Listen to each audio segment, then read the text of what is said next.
Om NaMo ब्रह्मादिभ्यो NaMo विद्यासम्प्रदायकर्तृभ्यो वंशर्षिभ्यो NaMo महद्भ्यो NaMo गुरुभ्यः.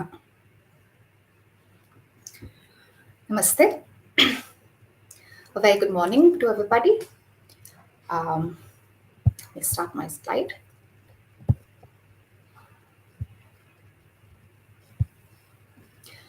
Yesterday, we looked into the basic outline of the method of Adhyaaropaapavaada. The very basic fundamental outline, a framework of the Adhyaaropaapavaada. Adhyaaropaapavaada is a negative pedagogical method used in Shruti to eliminate erroneous conceptualizations about Brahman. It consists of two complementary operations: Adhyaropa, which is the deliberate attribution of false attributes to the attribute less Atman or Brahman, and Apavada, the retraction of these attributions to prevent their hypostatization or reification or concretization. There are two types of adhyaropas: natural and deliberate. The deliberate adhyaropas serve to counter the natural adhyaropas, the natural erroneous ideas about Brahman. So the Shastragata adhyaropa makes use of, and negates the Naisargika avidyakrita adhyaropa. The focus lies in the negated, not the stated. Each sentence is an adhyaropa or an apavada, negating either a natural or a deliberate attribution. So the Adhyaaropaapavaada works to remove ignorance by refuting the fallacious conceptions of the self. This we saw yesterday. Yesterday, we also saw how this method has been differently interpreted by the commentators of the tradition. In contrast to the perspective of Swamiji, the commentators hold that Shruti can somehow, in an approximate manner, indicate Brahman indirectly, if not directly.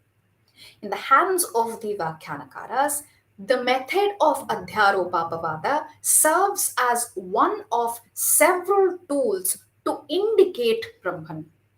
The other methods utilized by the Vyakhyanakaras include Netivada, Lakshana, etc., which, according to Swamiji, are all considered different forms of Adhyaaropaapavaada itself.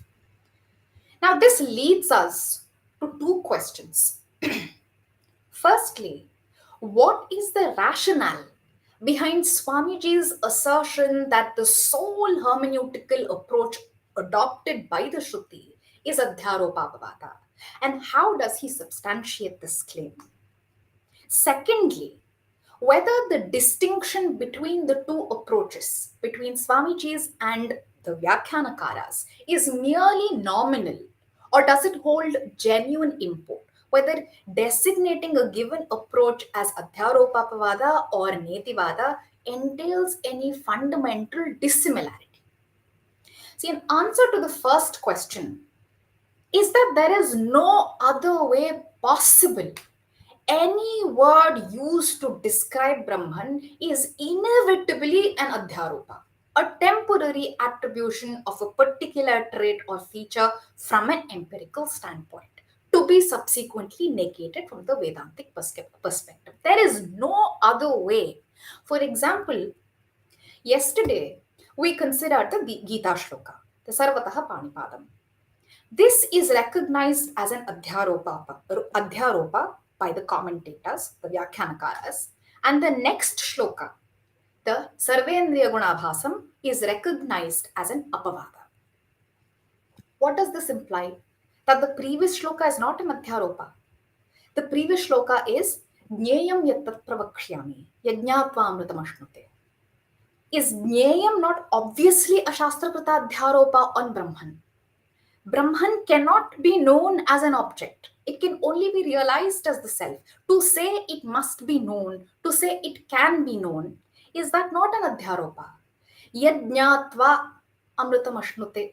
After knowing, is this obviously not a Shastrakrita Adhyaropa. There is no before and after in the context of timeless Brahman. Must we single out Sarvataha Panipadam as the Adhyaropa and not recognize the others? Is Netivada not obviously an Apavada? Adhyaaropaapavaada is inescapable. Any statement about Brahman is based on a false notion. But this leads to the next question. Does the difference between the two approaches simply rest on nominal distinction, a difference in name only, or does it carry actual significance in terms of the approach taken? See, the difference between the two methods is that when a specific concept is not recognized as an adhyaropa, it becomes enmeshed in a literal interpretation leading to its essentialization. We see this in concepts like avidya, in Ishvara, Jivan Mukti. These notions become subject to explanatory overreach, too much theorization about them without a basis in Anubhava. And this detracts from the original purpose of dispelling ignorance.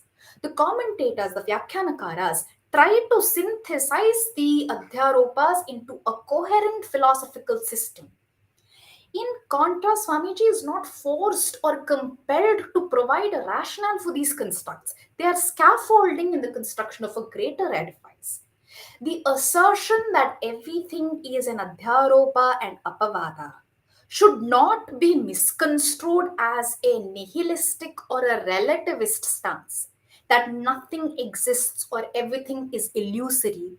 This is not what is meant when we say that everything is adhyaropa and apavada.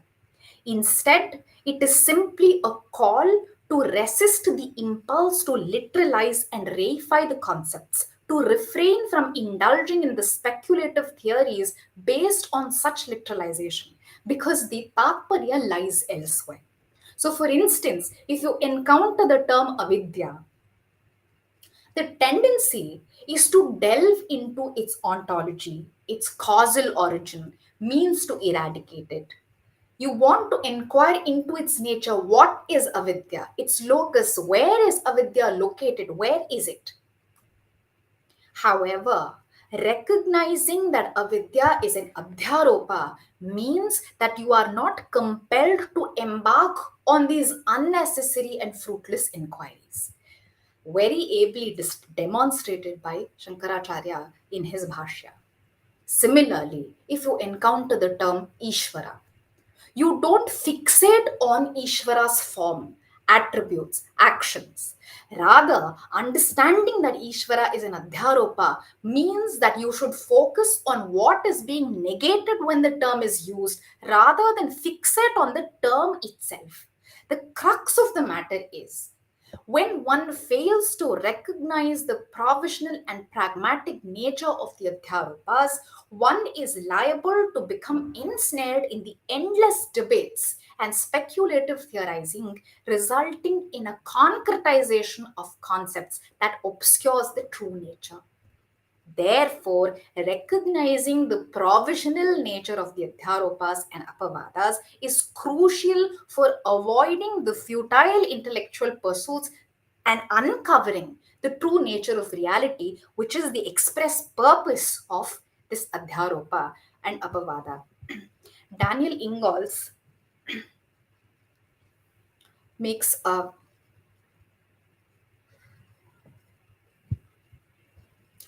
observation here regarding the concept of avidya. He writes, now the use of this concept avidya leads to a logical dilemma. If this is a real entity, then monism, Advaita, ends.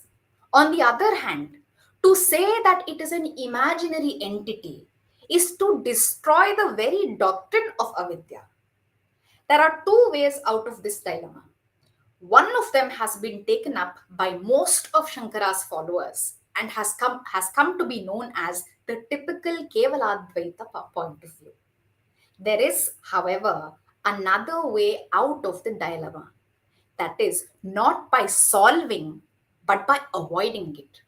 This was the way chosen by Shankaracharya himself. And this is what Swamiji draws our attention to. Swamiji's style in his own Sanskrit writings remains calm, careful, balanced, adopting the traditional style of the aphoristic headings, the delineation of the opponent's point of view, response of the proponent, argument by argument. All of it grounded in a deep knowledge of the textual tradition, the Mimamsa principles of interpretation, in line with Gaudapadacharya, Shankaracharya, and Sureshwaracharya. So today we will look into the different prakriyas of Adhyaaropaapavaada delineated in this chapter. It is titled Adhyaaropaapavaada prakriyavisheshaha. Swami writes, I'm reading from the text itself. He writes, Avagamitam etat yat sarveshvapi vedanteshu advaitaatmatattva samarpanaya adhyaaropaapavaada prakriya eva eka samadriteti bhagavatpadiyam matam iti. Pratipaditanja prakriya swarupam samanyatah shankara vedantabhyupagama visheshaha sampradayadhvani sthita ityatra prachinacharya vachanodaharana vyajena. अथ अस्या वेदांत प्रक्रियायाः विशेषाकारा यथा प्रस्थानत्रय भाष्येषु निर्दिष्टाः तथा संक्षेपेण प्रदर्शयिष्यामः.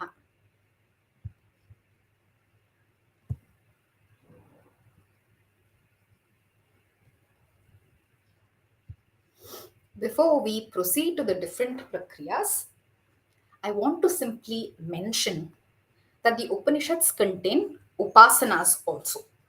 See, we know that the entire Vedic corpus may be said to be divided into the Karma Kanda, Jnana Kanda. The Jnana Kanda sometimes teaches Brahman with upadhis, with an intention to suggest meditation, upasana on the said form of Brahman. Swami writes, again, I'm reading from the text itself. उपनिषत्सु प्रतिपद्यमानं ब्रह्म सोपाधिकं निरुपाधिकं चेति द्विविधं प्रदर्श्यते. The Upanishads expound the concept of the absolute in two distinct ways, with and without conditioning adjuncts, with and without upadhis. Upanishatsu pratipadyamanam brahma sopadhikam nirupadhikam cheti dvividham pradarsyate. तत्र सोपाधिकं साकारं सगुणं वा समुपदिश्यते. यथा हिरण्मयः पुरुषो दृश्यते, हिरण्यश्मश्रु, हिरण्यकेश, सर्वकामा, सर्वकर्मा, सर्वकामः, सर्वगन्धः, सर्वरसः इत्यादि रूपं. निरुपाधिकं च यथा निष्कलं, निष्क्रियं, शान्तं, निरवध्यं, निरञ्जनं, नेति नेति इत्यादि रूपं.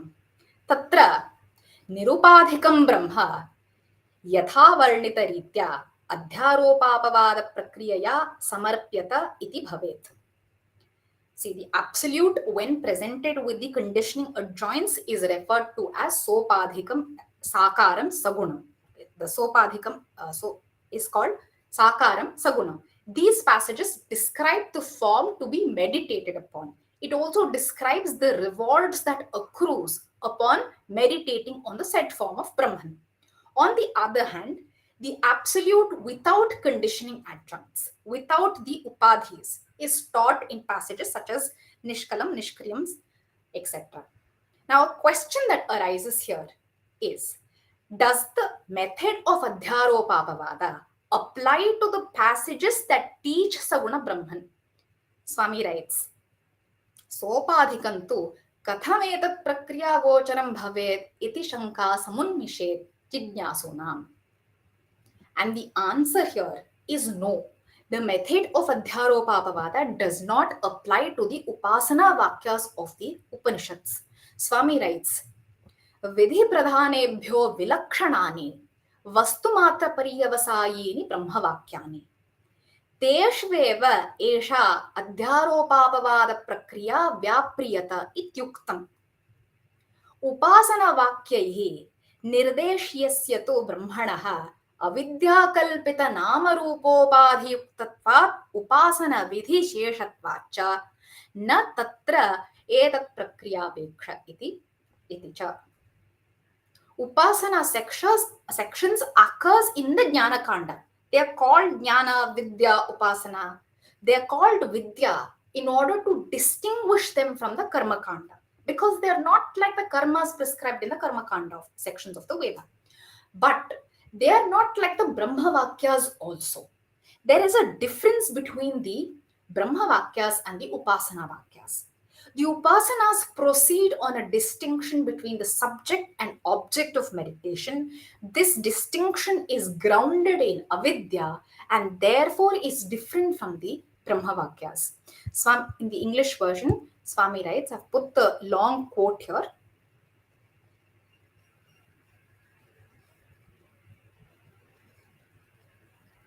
Sorry. Oh no, okay. I think that slide is missing. I'm sorry. Let me just read out from the book. It's a long quotation.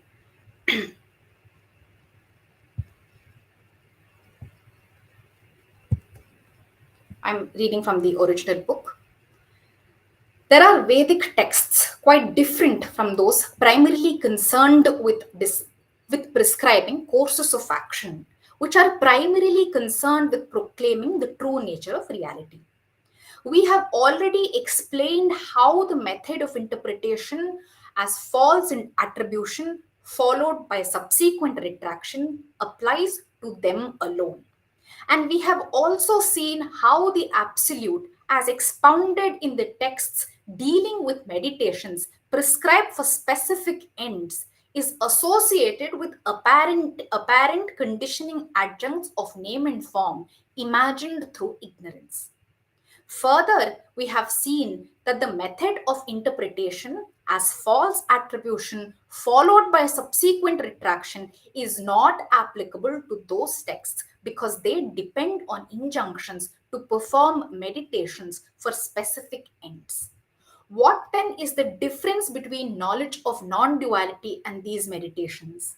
The answer is that knowledge of non duality puts a final end to that notion of a distinction between the factors of an action, such as the person doing it, its object, instruments, and results, which we have the natural tendency to superimpose into the actionless self. It is like the dissolution of the superimposed snake or the like, which occurs through right knowledge of the true nature of the rope. Meditation, on the other hand, consists in taking some conception laid down by the Vedic texts and making the stream of ideas in one's mind conform to it continuously over a period of time without admitting the intrusion of ideas or of anything else. That is the difference between knowledge and meditation. So, the point of this is to say that the method of Adhyaaropaapavaada is not applied to the Upasana sections of the text. With this disclaimer, we will proceed.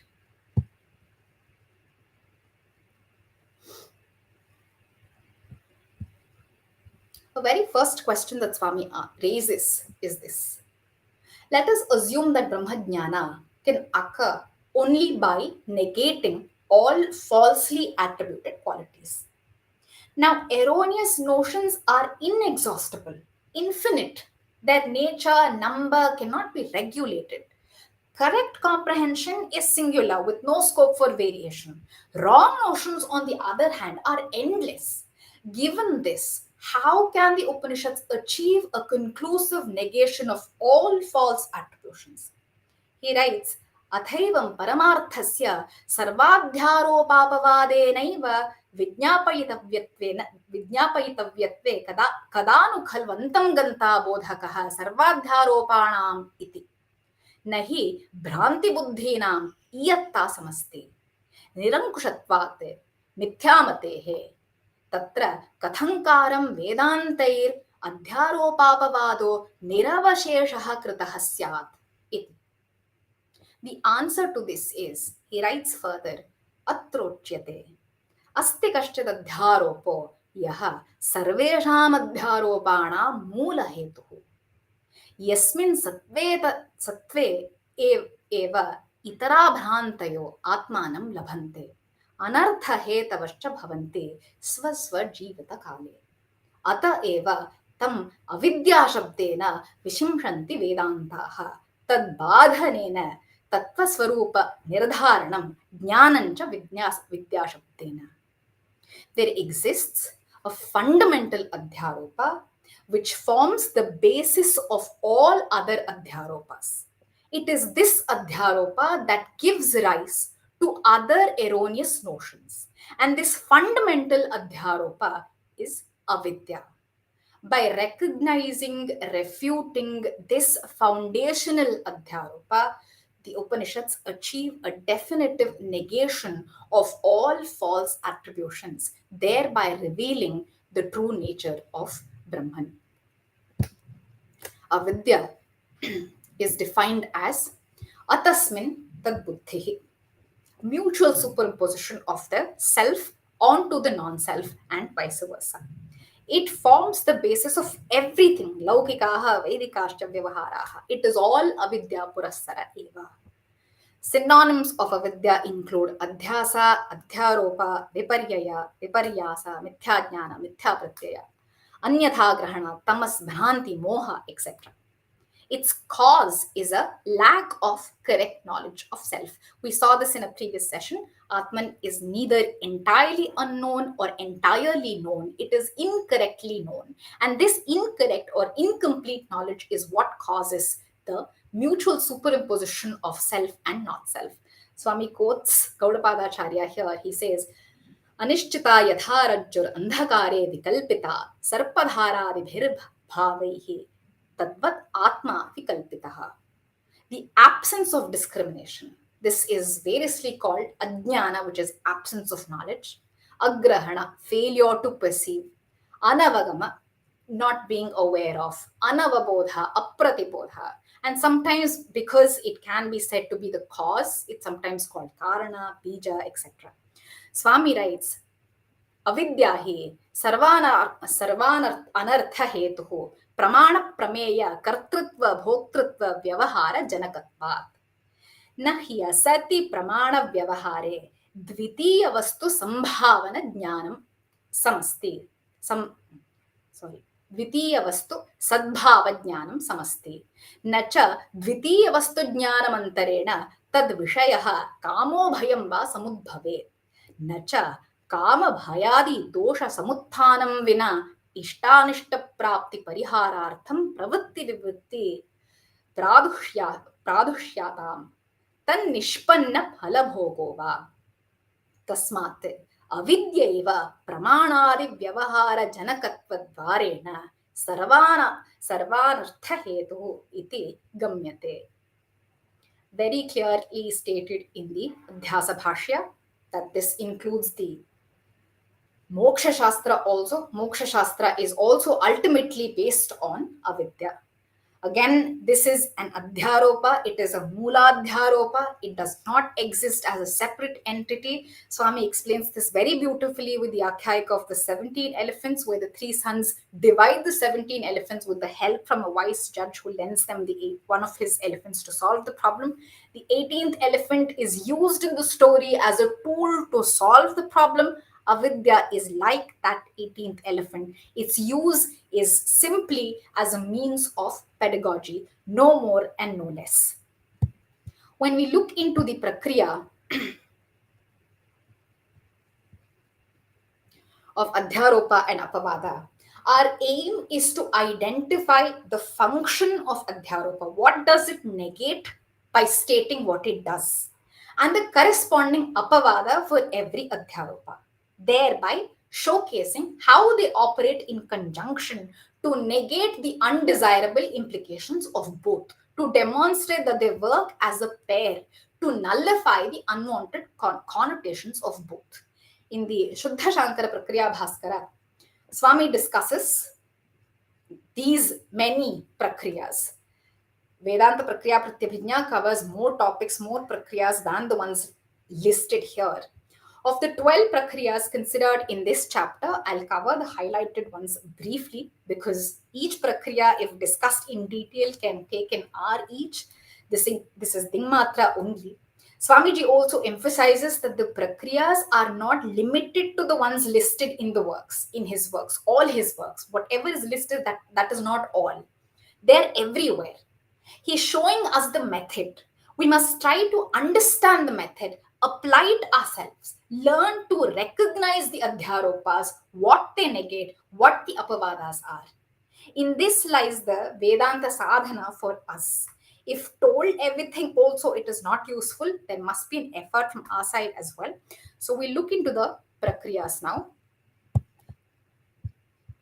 Let us start with the Karyakarana Prakriya. Swami writes, I'm reading from the original text. If you have the text, it's easy to follow. Otherwise, I'm just reading it out. Tatra कार्यकारणविवेको यथा छान्दोग्ये सच्छब्दवाच्यात् अद्वितीयब्रह्मणः तेजोबन्नादिसृष्टिम् उपदिश्य तस्या एव सदाख्यायाः परस्या देवतायाः जीवात्मरूपेणानुप्रवेशं नामरूपव्याकरणञ्च शिष्ट्वा मृल्लोहदृष्टान्तैः कार्यस्य कारणानन्यत्वात् कारणविज्ञानेनैव सर्वं कार्यं विज्ञातं भवति इति यदादौ प्रतिज्ञातं तत् उपपाद्य ऐतदात्म्यम् इदं सर्वं तत्सत्यं स आत्मा तत्त्वमसि इति सर्वस्यापि जगतः श्रोतुश्च श्वेतकेतोः ब्रह्मात्मकत्वं जगाद. We consider here the Chandogya Upanishad.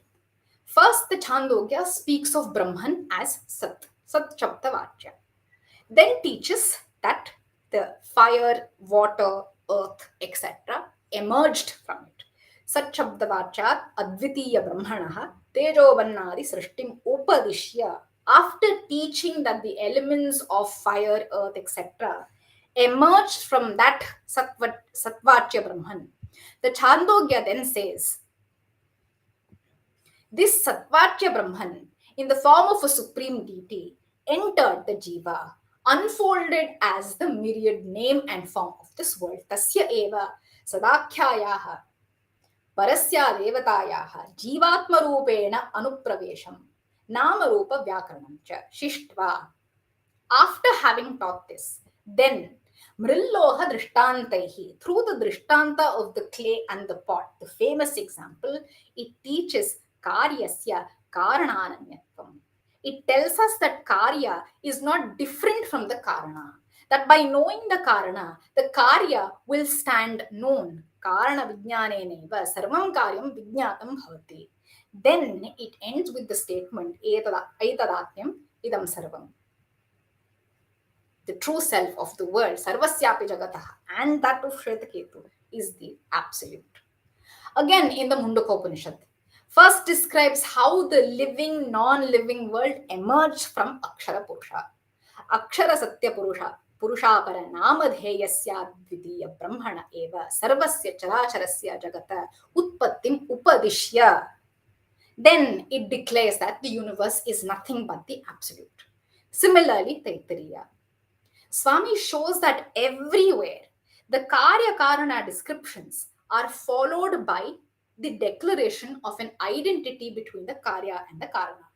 If the Karya Karana descriptions are the Adhyaaropa, the declarations of their identity are the Apavadas.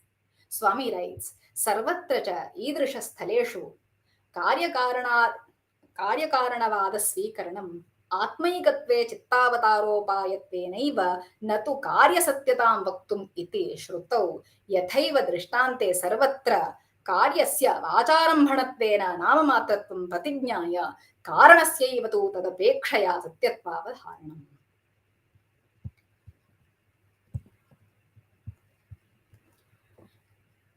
We now move to the universal and particular. I'm doing this briefly. Some of it we can discuss in more detail. Universal and particular. Certain texts discuss Brahman in terms of universal, Samanya, and the world in terms of particular, Vishesha. What is Samanya? For example, suppose there are two chairs in a room. Both chairs have chairness in them. The chairness is what makes the chair a chair and differentiates it from, say, a table. This chairness is called universal. It is in all the chairs. Chairs may be of different shapes, different sizes, different colors, but there's something in common between all of them that makes us call them as chairs.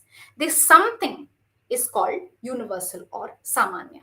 Very generally, when a property is found common to many substances, it is called samanya. That property which is common between all the between the substances considered is called as samanya, and the particulars are called as vishesha.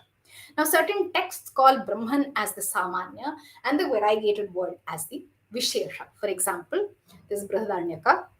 स यथा दुन्दुभेः हन्यमानस्य न बाह्यान् शब्दान् शक्नुयात् ग्रहणाय दुन्दुभेस्तु ग्रहणेन दुन्दुभ्याघातस्य वा शब्दो गृहीतः. Say a drum is being beaten. You hear the sounds being made by the drum. Each sound that emerges from the drum, although distinct and different from each other, one may be louder, one milder, one shorter, longer, they're all grasped as sounds of a drum. The individual sounds of the drum are vishesha. Generally, the sounds of drum is samanya. Sounds of any sound that any drum makes, this will be the general samanya sounds of a drum.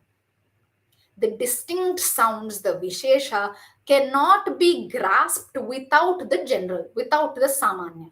The particular sounds cannot exist independent of the samanya. Shankaracharya says, similarly, no thing of the world, of our waking existence or dream existence, can be perceived, grasped, or understood without prajna. Everywhere you look, everything you look at, you're looking at the vishesha, but not apart from the samanya. The prajna is the samanya, and the vishesha does not exist apart from the samanya. So this concept of samanya and vishesha is used in multiple instances to discuss Brahman and the world. See, samanya and vishesha are actually very technical terms, especially developed in Nyaya Vaisheshika. Brahman is not a samanya that is discussed in the Nyaya Darshana. It is not a Vishesha. It is not a Padartha itself, because in those darshanas, samanya and Vishesha are counted as one of the Padarthas. This is an Adhyaaropa. So when the texts say that Brahman is samanya, it is an Adhyaaropa. Swami writes, Samanya Vishesha Prakriyape Adhyaaropaapavaada prakriyavisheshaha निस्सामान्य विशेषे चिदात्मने चित्तम अवतारयितुम. Now, certain texts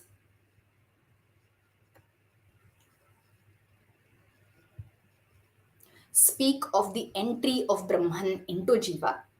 Swami writes, in the same manner that real creation is not the purport of Shrutis when they teach creation, Brahman's entry into the created world too is taught not to stress the reality of the entrance as a factual event, but only to introduce the inquirer's mind to the idea of the unity of Atman by teaching that Brahman itself, unchanged, illusorily appears to be in the form of Jiva.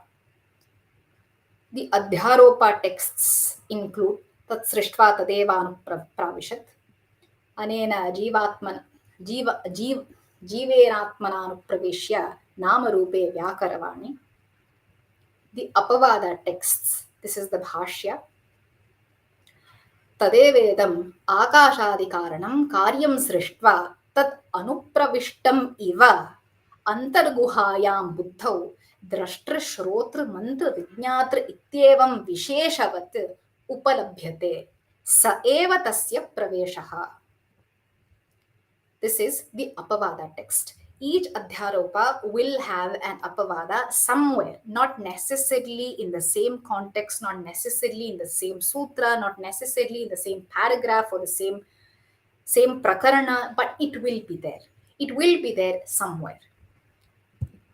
Next. In the Jyotir Brahmana, Janaka asks Yajnavalkya, Kin Jyotirayam Purushaha?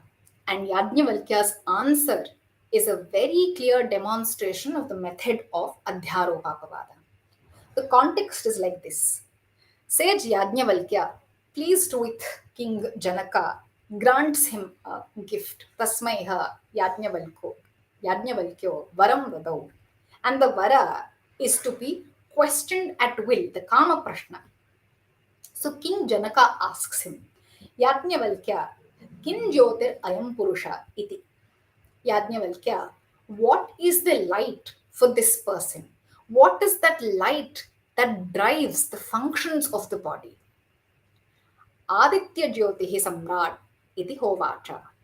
Adityenaivaayam jyotishaste palyayate karma kurute vipalyeti iti. Yajnavalkya replies, the light of the sun. It is by the light of the sun that the person sits, goes out, performs his work, and returns. It is by the light of the sun that this body moves, it functions, it lives, because of the light of the sun. Yajnavalkya agrees to this. Janaka agrees to this. Evam evaitad Yajnavalkya. Then the king continues to ask, okay, what happens when at the end of the day, at the end of its daily course, the sun sets? The sun is no longer visible. How does the body continue to function when the light of the sun is no more? What is the light that guides it then at that point of time? Astamita aditya yajnavalkya kinjyotirevayam purusha iti. To this, Yajnavalkya replies, the moon, the light of the moon, Chandrama evasya jyotir bhavati iti. Chandramasyaivayam jyotishaste, palyayate, karma kurte, vipalyete iti.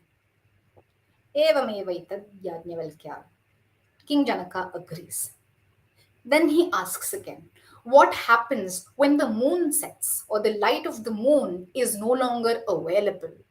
For whatever reason, the light of the moon is no longer available, light of the sun is no longer available. What happens then? What is the light that drives the body to function when neither of this is available?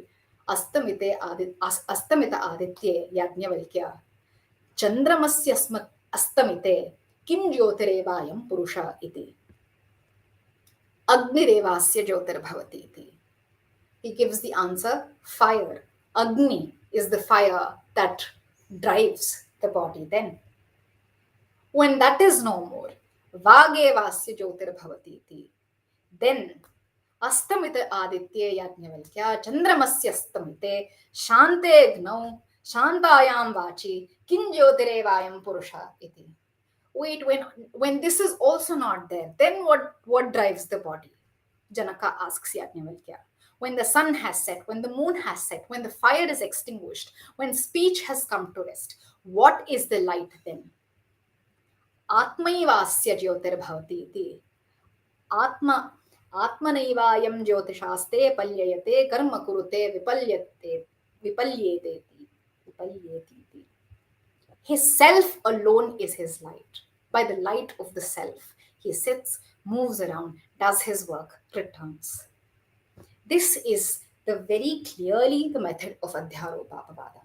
Very gradually, step by step, the mind is taken towards the reality. At each step, a false notion is used. The notion is false, is known by the one who teaches, but it is used to go forward. When you go forward, the step is discarded. The method, and doing like this, the method is taken to its conclusion. This is the Arundhati Nakshatra Nyaya also. Show some stars very close, very near to the actual star. Fix your attention upon them successively, each of these stars being called Arundhati for the time being.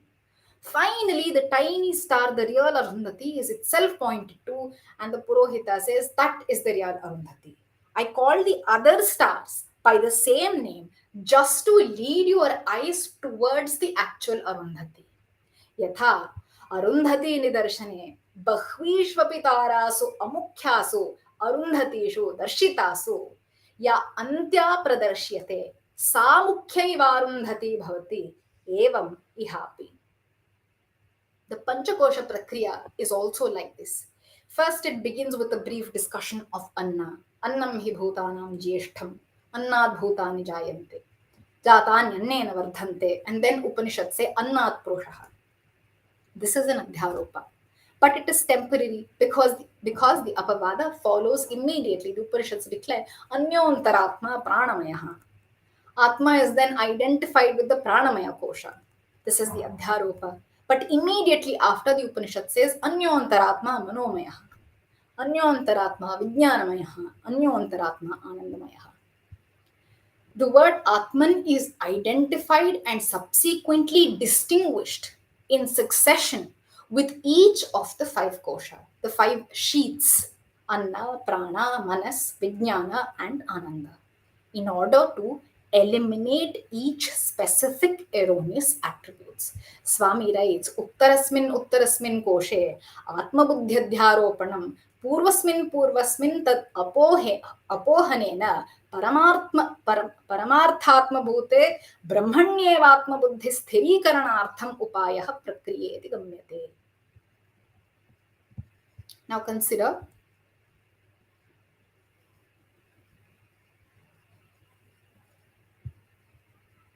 the Adhyaropa of the word, the concept of Jivan Mukti.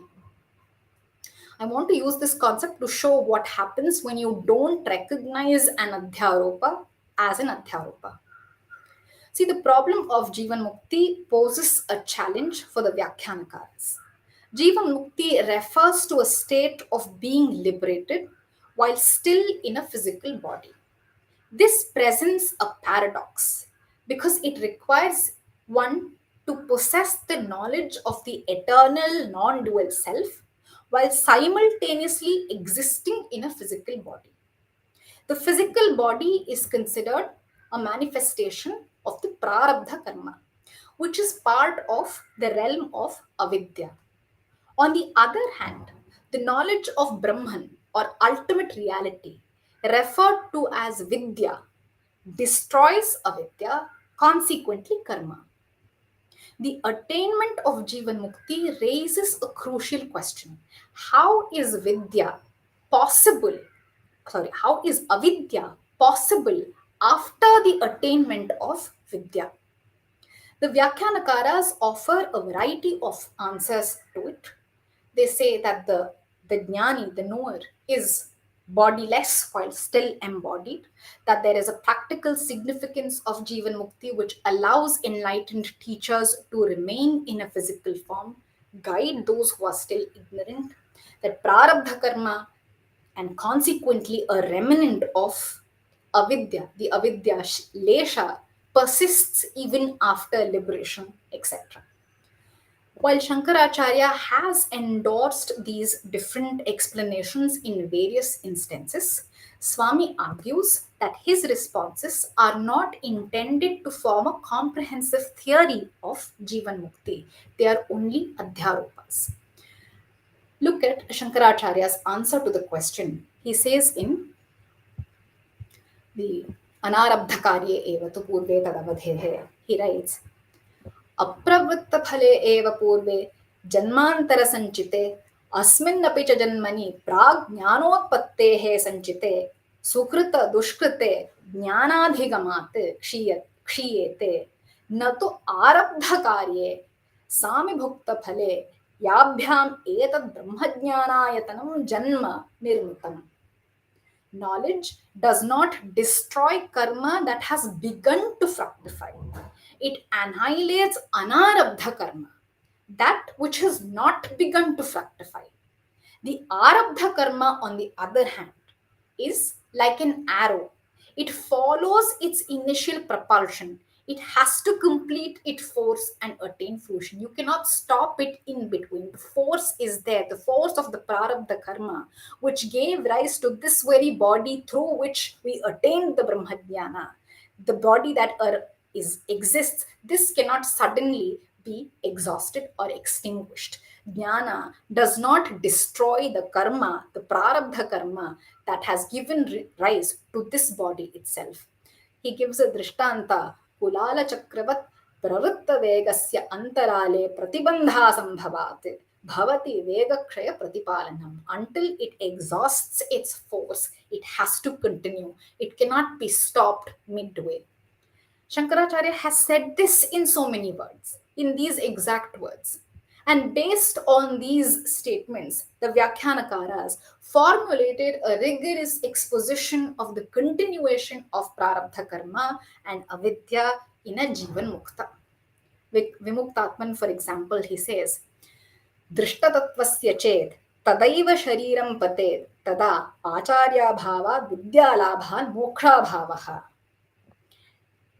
See, if Jivan Mukti meant, or if if knowledge meant complete destruction of avidya, then the body of the enlightened person could not continue. If he does not, if a person who is liberated does ceases to be alive, then how is the teaching tradition going to continue? How is he going to impart the knowledge to an uninitiated disciple if the body of the one who has seen the truth, drishta tattva, falls immediately? Okay, sharira pata, if it happens immediately, tadaiva shariram patet, then there will be no liberation, moksha bhavaha, because there will be no teacher, the acharya bhava. There is no acharya who can teach us, and consequently, there is vidya labha, alabha. Therefore, he says, prarabdha bhoga sheshabhasa matra sampadana patiyo ajnana sheshaha. The remnant of ignorance, he declares, skillfully brings out a mere appearance of the remainder of prarabdha enjoyment. Vidya prarabdha bhogayor avirodhitvam. The sage's knowledge is not obstructed by the prarabdha karma. There is no conflict between knowledge and experience of prarabdha karma. Ata aprarabdha bhoga kshayat विद्वच्छरीरम् अपि तिष्ठत्येव तत्र यथा विद्याभोगं न बाधते तथा भोगोऽपि न विद्यां बाधते. The body of the knower remains until the experience of the prarabdha is completed. Here, just as knowledge does not contradict the experience of prarabdha, vidya bhogam na badhate तथा भोगोपि vidyam na badhate. Experience also, the prarabdha karma does not contradict knowledge. Prakash Atman, on the other hand, willingly describes certain ways in which living liberation, Jivan Mukti, is flawed. His account is the unsteadiness of the Mukta's experience. The Jivan Mukta's experience is unsteady, is what he says. One cannot be aware of the world and one's identity with Brahman at the same time. This is simply not possible. Only when one is in samadhi, samadhyavastha, you can enjoy oneness with the self. At other times, the jnani slips into Dvaita Darshana because of the continued activity of his bodily karma, which remains as a dosha to cloud his vision. He writes, Nanu Brahmatmanubhava Dvaita Darshanayoho Kutah Sahityam Uchyate. How can you, this is an objection that the Purva Pakshi raises, how can you assert that the intuition of Brahman and the experience of duality exist simultaneously? Na vayam sahityam brumaha. But we do not say that they exist simultaneously. Kadachit asamprajñātātmaikatva darshanam kadachit arabdha karmopasthapita dosha nimitta dvaita darshanam cheti. Sometimes there is the experience of oneness, of Advaita, of the unconditioned self, and this occurs only when the jnani sits down for meditation and he attains the state of samadhi. Only in this state is he merged with his self. At other times, there is the experience of duality, and this is caused by the defect created by the prarabdha karma.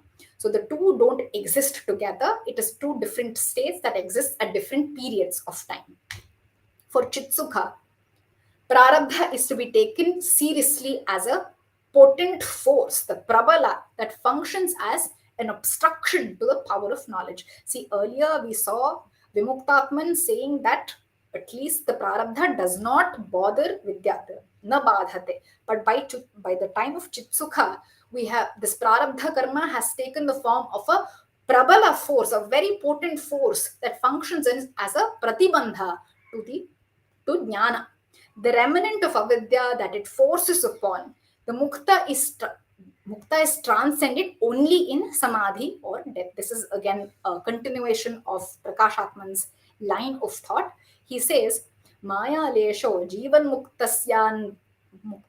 मुक्तस्या निवृत्तः समाध्यवस्थायां तिरोहितो अन्य देहाभास जगदाभास हेतु हेतुतया अनुवर्तते प्रारब्ध कर्म फलोपभोगावसाने तु निवर्तते.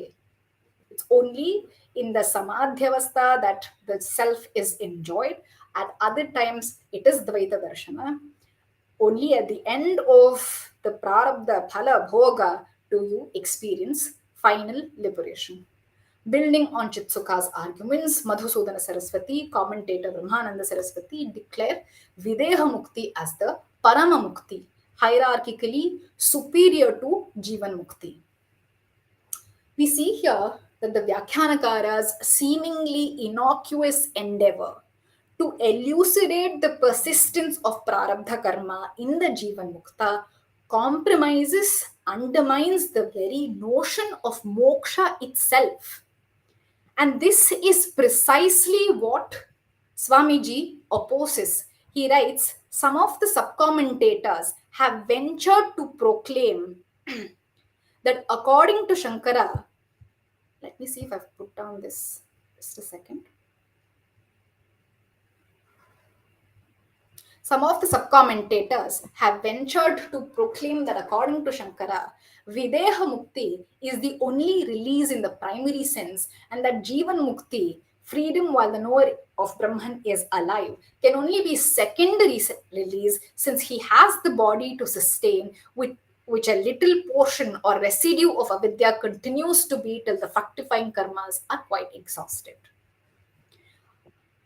See, if the Vyakhyanakara's argument is supplemented by Shankaracharya's commentary, and they point to it and say, see, Shankaracharya has himself said this. This is what bolsters our argument. The reply is that the Adhyaaropa should not be read in isolation. This is what happens when it is read in isolation. The Adhyaaropa and Apavada form a pair. They have to be read together in order to be able. Together does not mean you read a sentence and you go start hunting for the Apavada, but just keep in mind that this is an Adhyaaropa. It is Apavada Pradhana. It intends to negate a misconception, does not intend to say what it says. So according to Swamiji's, Shankaracharya's commentary on the sutra does not teach that the Jivan Mukta in fact retains a physical body, engages in ordinary customary conduct post-gnosis, or that a trace of avidya, prarabdha karma remains operative after jnana. It does not teach the existence of only certain individuals who have achieved moksha.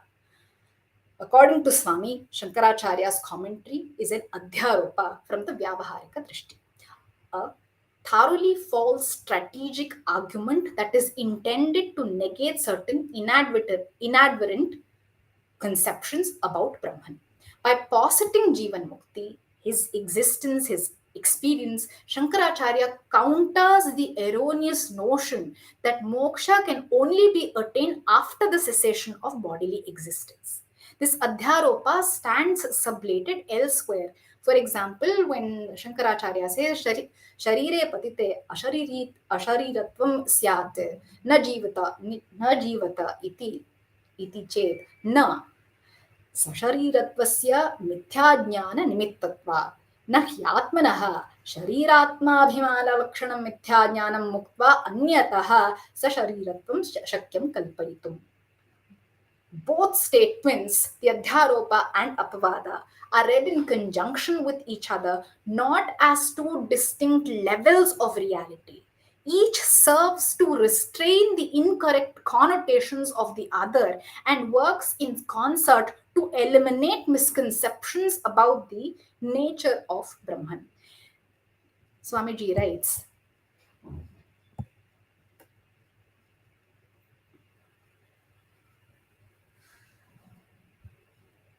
indeed, it is factual that various Vedantic works expound on three distinct forms of liberation.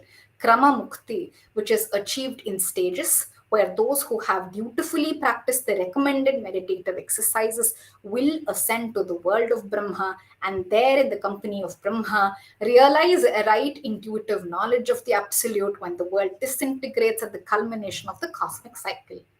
There is also Sadyomukti, which is the immediate liberation that is attained during the present life on earth or in a later one, and which coincides with the enlightenment that manifests once the practice of the means to enlightenment has attained complete fruition. Finally, there is Videha Mukti, or liberation after death, which arises when the body dies and the portion of merit and demerit that created the body in which enlightenment was achieved has been experienced and therefore depleted. Notwithstanding, true liberation cannot be subject to any such classifications.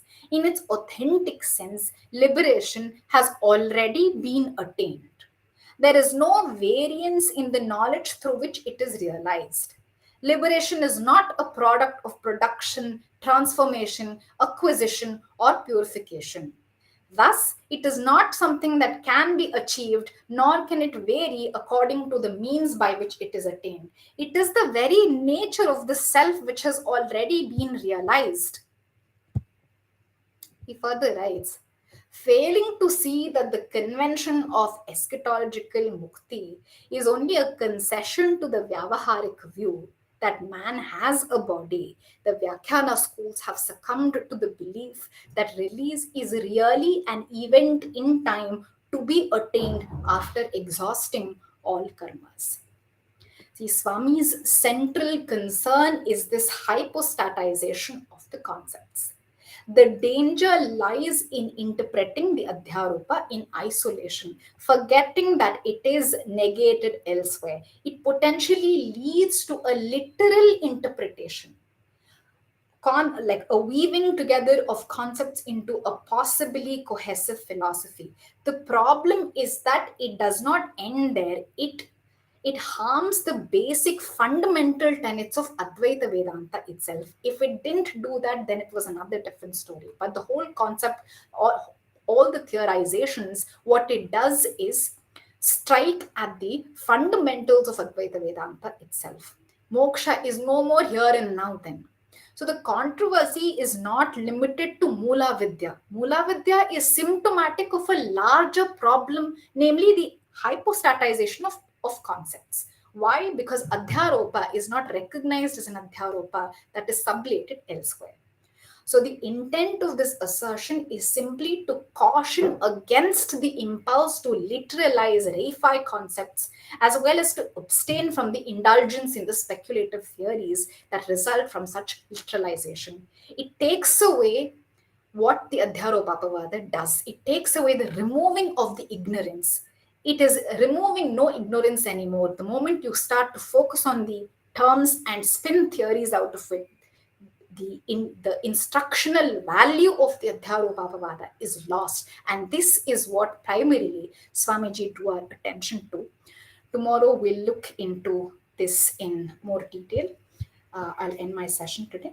Thank you so much for joining me.